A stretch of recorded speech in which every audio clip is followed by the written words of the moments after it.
पिछले 1-2 वर्षों में पत्रकारों पर मुकदमे, उनकी प्रताड़ना और विभिन्न तरीके से उनको परेशान करने की गतिविधियां पूरे देश में बढ़ी हैं। मध्य प्रदेश में ज़्यादातर ऐसी घटनाएं सामने आई। यूपी भी कहीं पीछे नहीं है, बिहार भी इसी श्रृंखला में है। मतलब पत्रकारों की प्रताड़ना का मामला लगातार बढ़ते जा रहा है। इसकी वजह क्या है, इस पर विचार करना आवश्यक है। विचार और कोई नहीं करेगा, विचार पत्रकारों को ही करना पड़ेगा। किसी भी मंच पर जब हमारी बात आती है तो हमें चौथा स्तंभ बता दिया जाता है। हम कहाँ के चौथे स्तंभ हैं, कैसे चौथे स्तंभ हैं और किन बिंदुओं पर हमें चौथा स्तंभ बताया जाता है, आज तक किसी भी वक्ता ने, किसी नेता ने, किसी प्रशासनिक अधिकारी ने, किसी ने भी ये बात स्पष्ट नहीं की कि पत्रकार चौथा स्तंभ है कैसे। जबकि वास्तविकता यह है कि पत्रकार कोई स्तंभ नहीं है, पत्रकार कुछ भी नहीं है। आज समाज की परिस्थितियों में प्रशासन, राजनेता या जो लोग भी देख रहे हैं, पत्रकार को हेय दृष्टि से देख रहे हैं। अन्यथा पत्रकारों की इतनी दुर्दशा न होती, उनकी इतनी प्रताड़ना न होती। जीवन यापन के साधनों पर अड़चनें खड़ी हो रही हैं।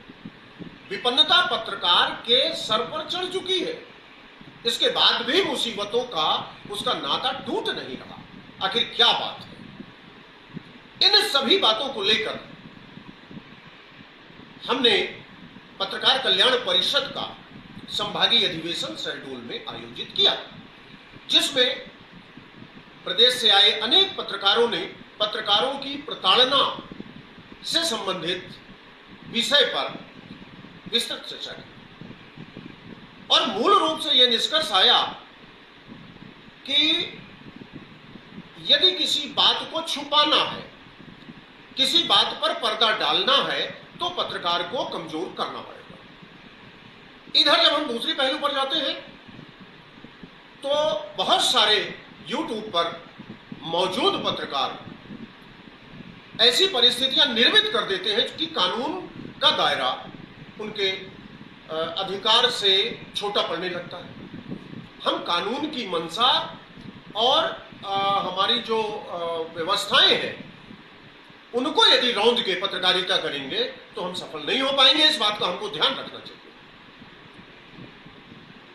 तो जो ये हालात हैं, इनसे निपटने के लिए पत्रकार कल्याण परिषद ने एक अभियान चलाया है। हम पूरे प्रदेश में इस बात की लोगों से समीक्षा करेंगे कि आखिर पत्रकारों की प्रताड़ना क्यों हो रही है, उनकी समस्याओं को सुना क्यों नहीं जाता, और मिल बैठकर इन समस्याओं को दूर करने का आह्वान पत्रकार कल्याण परिषद मध्य प्रदेश के, भारत के सभी पत्रकारों से करता है। शहडोल में आयोजित संभागीय अधिवेशन में स्थानीय विधायक मनीषा सिंह ने पत्रकारों के सम्मान में अनेक बातें कही। पत्रकारों को सुरक्षा मिले, ये उनका प्रमुख उद्बोधन रहा।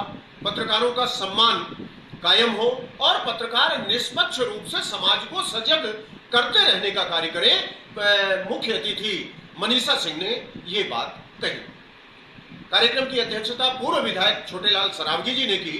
उन्होंने भी अपने जीवन के विभिन्न पहलुओं का वर्णन करते हुए पत्रकारों को हमेशा आत्मबल मजबूत करके आगे बढ़ने की बात कही। उनका मानना है कि पत्रकारों को इस बात पर विचार नहीं करना चाहिए कि हम कहां कमजोर हैं। पत्रकारों को यह भी नहीं सोचना चाहिए कि हम संगठित नहीं हैं। एक अकेला व्यक्ति भी यदि हिम्मत कर ले तो मंजिल को हासिल कर सकता है। उन्होंने बड़े सारगर्भित उद्बोधन में ये सारी बातें कही। संभागीय अध्यक्ष हमारे विजय प्रकाश गौतम, जो तीसरी बार लगातार संभागीय अध्यक्ष निर्वाचित हुए हैं, उन्होंने भी पत्रकारों की एकजुटता और पत्रकारों के सम्मान के प्रति अपना समर्पण व्यक्त किया। राजेश जैन वरिष्ठ पदाधिकारी हैं, पत्रकार कल्याण परिषद के काफी सक्रिय व्यक्ति हैं। उन्होंने भी एक नीतिगत अपना विवरण प्रस्तुत किया, जिसके आधार पर पत्रकार कल्याण परिषद समाज की गतिविधियों में सहभागी होगा और समस्याओं के निदान को लेकर आगे बढ़ेगा। इस अवसर पर रीवा संभाग के संयोजक हमीद खान ने भी पत्रकारों से एकजुटता की बात की और संगठन को मजबूत बनाने के लिए सबके समर्पण का उन्होंने स्मरण कराया। सागर से हमारे पत्रकार साथी हेमंत गोलंदाज, नारायण चौधरी कार्यक्रम में प्रमुख रूप से उपस्थित रहे।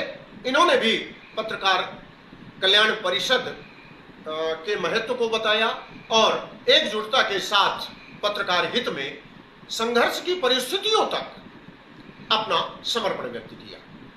शहडोल संभाग के जिला इकाइयों का गठन किया गया, जिसमें शहडोल जिला का अध्यक्ष सूरज पयासी को निर्वाचित किया गया। अनूपपुर से मृगेंद्र सिंह पर सभी उपस्थित सदस्यों ने सहमति व्यक्त की और उन्हें अनूपपुर जिले का अध्यक्ष घोषित किया गया।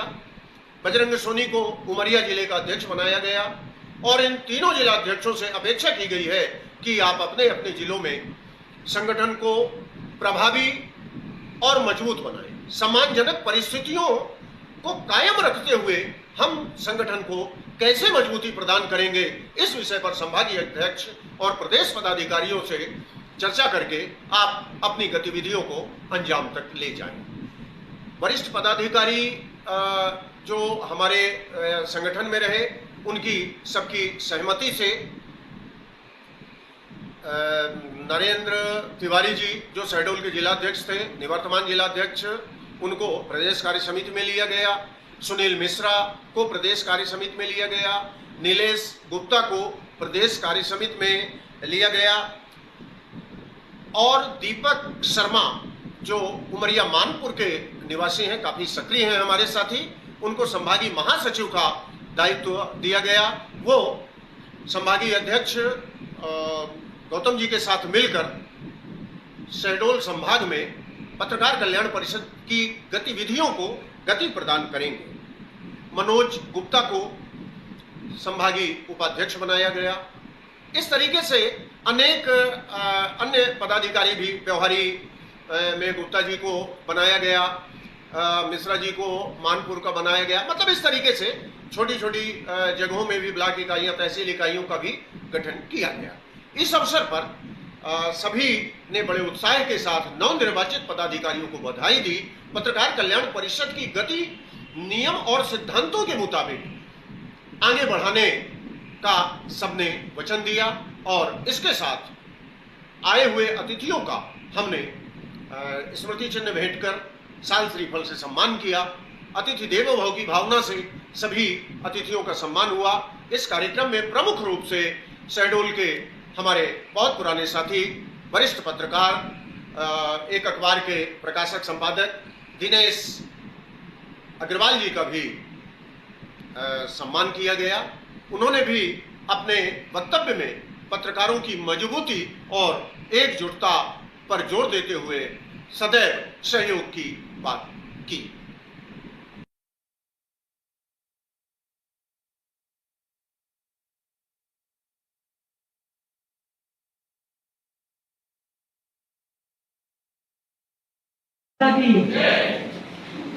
हमारे पत्रकार कल्याण परिषद के इस सम्मानीय मंच में उपस्थित हमारे राष्ट्रीय अध्यक्ष आदरणीय श्री वेदांती त्रिपाठी जी, हमारे बीच उपस्थित हमारे सुहागपुर के पूर्व विधायक परम आदरणीय श्री छोटेलाल शराबगी जी, हमारे बीच उपस्थित हमारे मंच पे सागर से आए हुए आदरणीय श्री जैन साहब, हमारे बीच उपस्थित हमारे शहडोल जिले के पत्रकार परम आदरणीय श्री दिनेश अग्रवाल जी और मंच में उपस्थित हमारे सभी सम्मानीय अतिथिगण और यहाँ पर आए हुए हमारे इस पत्रकार संघ के हमारे सभी जिला पदाधिकारीगण, संभागीय हमारे सभी पत्रकारगण, आप सभी का मैं बहुत बहुत स्वागत वंदन अभिनंदन करती हूँ। छोटा सा शायरी है कि जुल्फे रक्स में समारो तो समझ में आए और जहर हरक से उतारो तो समझ में आए। लोग सब मस्त हैं, कुछ लोग फाकों में गुजर करते हैं, एक दिन ऐसे ही गुजारो तो समय में। ये भावना मेरे पास है, ये भावना देख के ईश्वर ने मुझे जन्म दिया। जरूरी नहीं है कि वो बिल्कुल सही है, लेकिन यदि उस बात पर 10 लोगों की सहमति आती है, 4 लोगों का विरोध आता है, तो निष्कर्ष में जो बात आएगी वो निश्चित ही महत्वपूर्ण और यथार्थ बात होगी। इसके लिए भी संगठन की आवश्यकता है। अभी राजेश भाई ने बताया कि जैसे हम कहीं जाए, हमारा कोई साथी है, एक चैन है, उसकी एक छल्ली है, उसकी एक कड़ी। हमने पत्रकार कल्याण परिषद के माध्यम से यह भी प्रयास किया है कि हमारा कोई साथी है, उसके बहन बेटी की शादी हो रही है, उसके घर में इलाज की कोई ऐसी मुसीबत की परिस्थितियां हैं, तो संगठन के हम 10 लोग मिलके उसकी मदद करें और ये बात न फोटो खींचे, न किसी को बताएं, न इसकी कोई चर्चा, उसकी मदद करें। ये हम करते हैं क्योंकि वो हमारा साथी है, उसका सम्मान बरकरार रखना है। अस्पताल में जाके 20 लोग हाथ लगा के एक केला किसी को मरीज को दे के और फोटो खिंचाने का कोई औचित्य नहीं है, इससे हमें तो मेरा आप सबसे यही निवेदन है कि एक तो स्वच्छ पत्रकारिता का मनमन है, जो लोग पत्रकार हैं, जो लोग पत्रकारिता करना चाहते हैं, हालांकि इन बातों का बहुत असर नहीं होता, तो कई मंचों से हम ये देखते आ रहे हैं, छठ के 10-20% लोग आते हैं, 10-20% लोग काम करते हैं, बाकी उन्होंने कहा चलिए आए, कार्यक्रम हुआ, आए। पर फिर भी यदि 4 लोग हम एक साथ हो पाते हैं तो ये हमारी उपलब्धि होगी। 100 में यदि हम 4 लेते हैं तो ये उपलब्धि होगी। 12 महीने में, एक साल में 12 महीने हैं, 12 महीने में यदि हम 25 कार्यक्रम हमारे होते हैं और 25 कार्यक्रम में 4-4 लोग हम साथ में लेके आएंगे तो हमारी एक संख्या बनेगी और कहीं ना कहीं 1 से 11 होके हम सम्मेलनों का औचित्य भी समझ में आएगा। इन्हीं शब्दों के साथ मैं बहुत बहुत आपको धन्यवाद करता हूँ। आपने मुझे इस मंच पर बुलाया, मुझे सम्मान दिया। हमारी जिन बेटियों का सम्मान हुआ, जिन भाइयों का सम्मान हुआ, जो मेधावी छात्र छात्रा रही हैं, हम आप सभी को भविष्य की कामना करते हैं। बहुत बहुत धन्यवाद। जय हिंद, जय भारत।